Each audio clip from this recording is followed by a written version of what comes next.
everybody, what's up? It's your girl Bondy Blue, and I am back for a new review, a new show. Y'all asked me to review Love Goals, and here I is with the Love Goals, y'all. All right, so let's go ahead and talk about the couples on Love Goals, because this is basically marriage boot camp, but just with a black female therapist, okay? And it just kind of seems like a smaller house. So the first couple is Teresa and Dwayne Bowe. He's a football player turned rapper. Okay, because we're excited about that.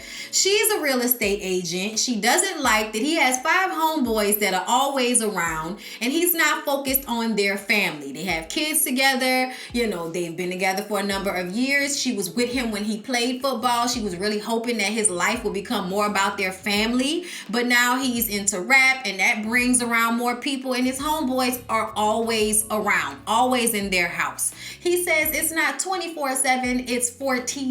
I said, oh, so for half of the damn day, okay, until y'all go to bed, there are 5 other grown-ass men just freely walking around your house at any given time. Yeah, that's not good. I don't think that's okay. I don't think that's cool. I think these 5 men need to find somewhere to go and somewhere to be, but not be up in y'all house all the time like that. Not every day. That's too much to me. But child, he don't see no problem with it, okay? He says they not hanger-ons if he can afford it. I said, tell that to MC Hammer, okay? Because he tried to take his hood with him too, and it broke his bank account. He just not getting back on his feet. I mean, you know, as of recent. Althea and Benzino. Y'all, I don't know why Althea and Benzino are still on shows trying to work shit out. Just leave each other alone. Just work through a mediator.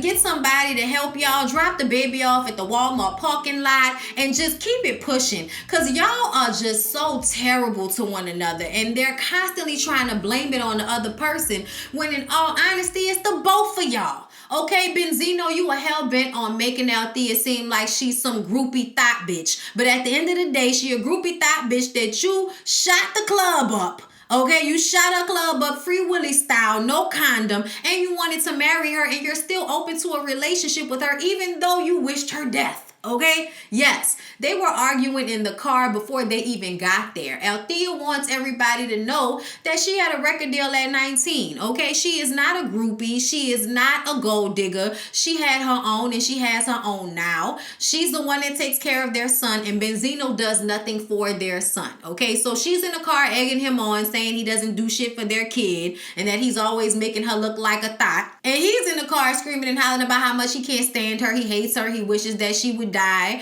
And yeah, it's pretty terrible. It's pretty terrible. He says that she admitted to sleeping with 2 different guys to get on Love and Hip Hop. It's like, yeah, but you reached out to her through the DMs. What did you expect? I don't understand why men get with women a certain way. Like, you didn't get with her in an honorable way. You got with her on some foolishness, and then you get mad at her for being about it. Like, what? I don't understand. It's such a double standard.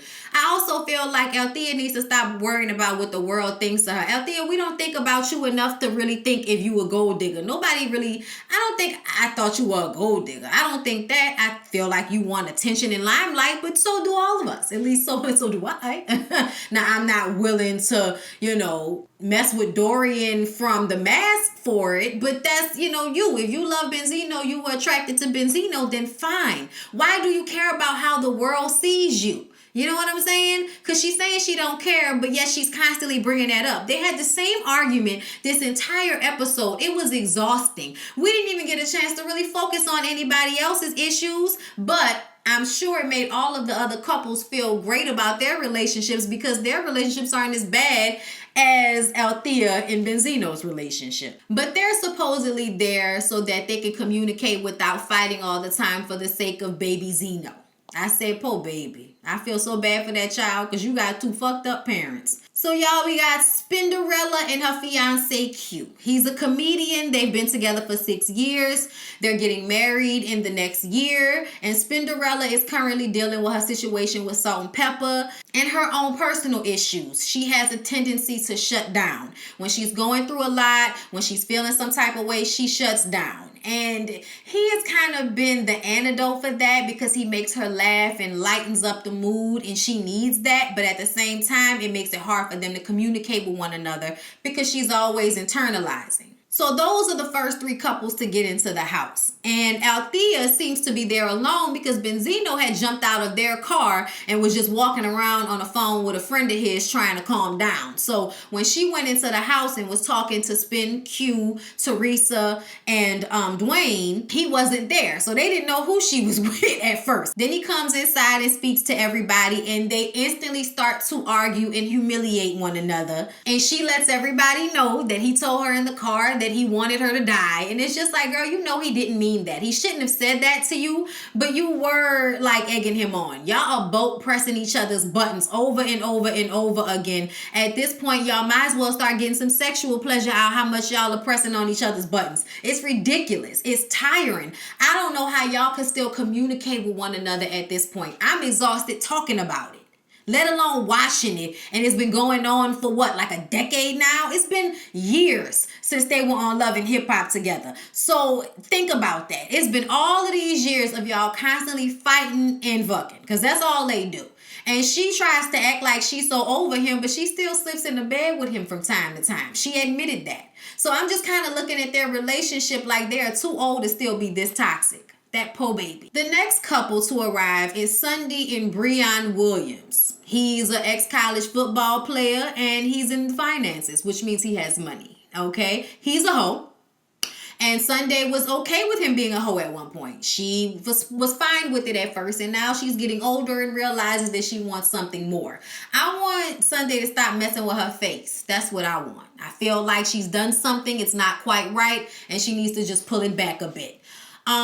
Sunday has also had dealings with Benzino in the past. He lied and said that they slept together to make Althea mad. So yeah, there's some blood. I wouldn't necessarily say bad blood, but awkward nonetheless, because they don't really seem to be angry with one another. Althea actually said she was happy to see Sunday because it's somebody that she knew. I said, child, I guess the hell. I don't know what's going on at this point, child. So Spirit, the therapist, comes out and she tells them that she is not only professionally invested in this process, but personally, because she is a married mother of 7 children. I said, oh Lord, I could learn a lot from you. 7 children? She don't look like she has 7 children. Oh Lord. Then they get settled into the house. Everybody gets shown their rooms. And Althea tells them that she does not want to be in the same room with Benzino. So now he's sleeping on a sofa, I guess, until they can find another bedroom for him. I was like, what the hell? Like, y'all didn't discuss this before y'all got there? So basically, y'all are trying to say if y'all hadn't argued in the car, y'all would have been okay with sleeping in the same room together? Because Althea keeps saying that she's not going to sleep in the bed with somebody that wished death on her, like he going to choke her out in her sleep or something. I mean, child, I wouldn't put it past him. But I'm just saying, shouldn't that have been something y'all discussed and that was in the writer before y'all showed up today? Like, this is just stupid.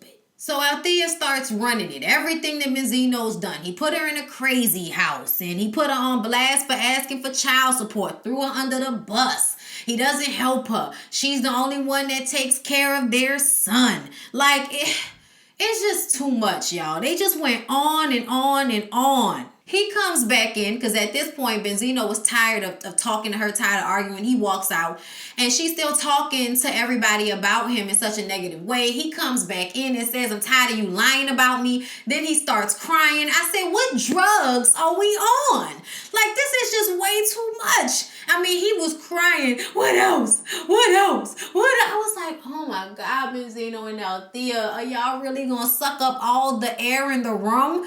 Jesus, how many episodes are we going to have to deal with this? Because I don't know if I'm going to be able to deal with this for the whole time, y'all. They tiring me out already. Then they all talk to Spirit. And you know what I appreciate about Spirit? Spirit said that Althea and Benzino spent all of the time talking about themselves. So they never learned anything about anybody else in the house or what the other people's issues are.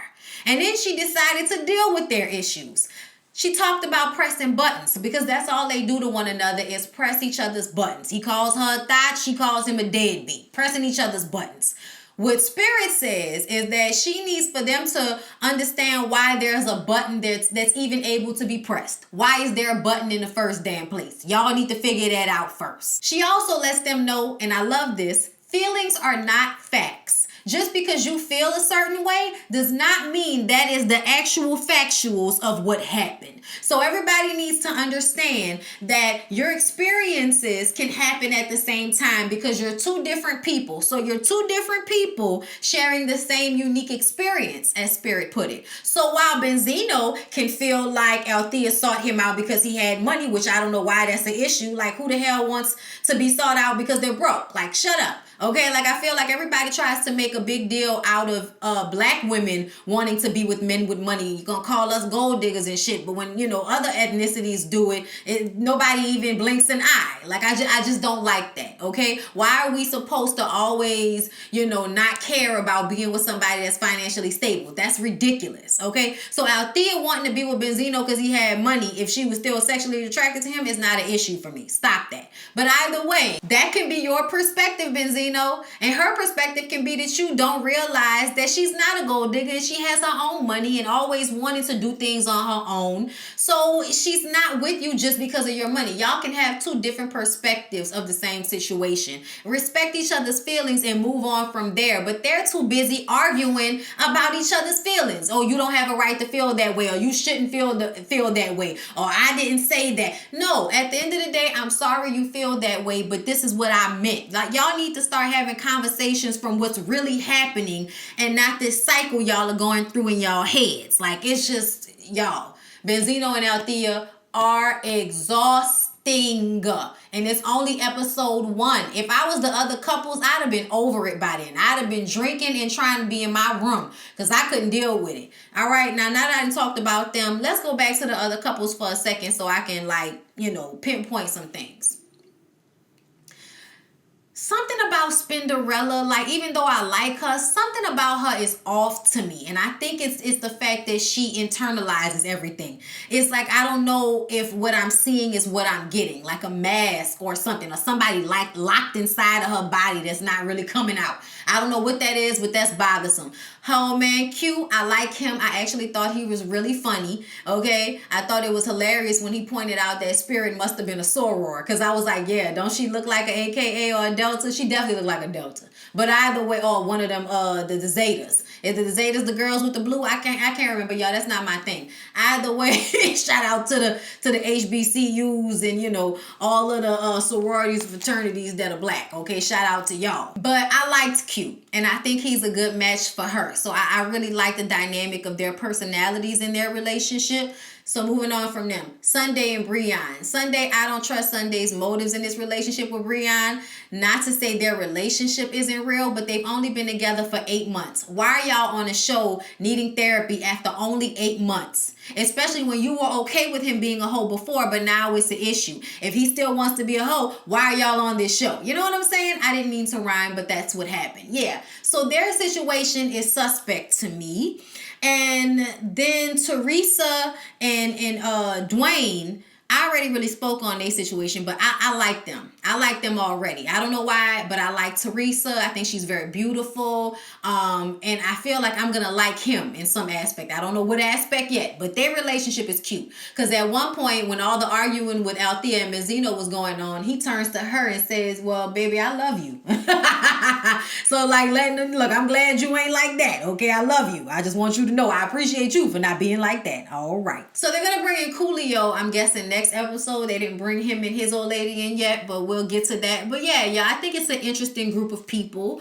I like Spirit. I like her no nonsense energy. So I'm excited to see how she's going to go through this therapy process. And I also like her wording. I like the way she puts things. So I'm really interested to see the therapy aspect of this show. I'm excited for it. So I hope y'all are excited for the reviews. I hope y'all will come back every week to watch. Please don't forget to like, comment, and subscribe. Share it with your people. Share it on Twitter, Facebook, Instagram, wherever you share things. I love y'all so much, and I'll see y'all in the next one.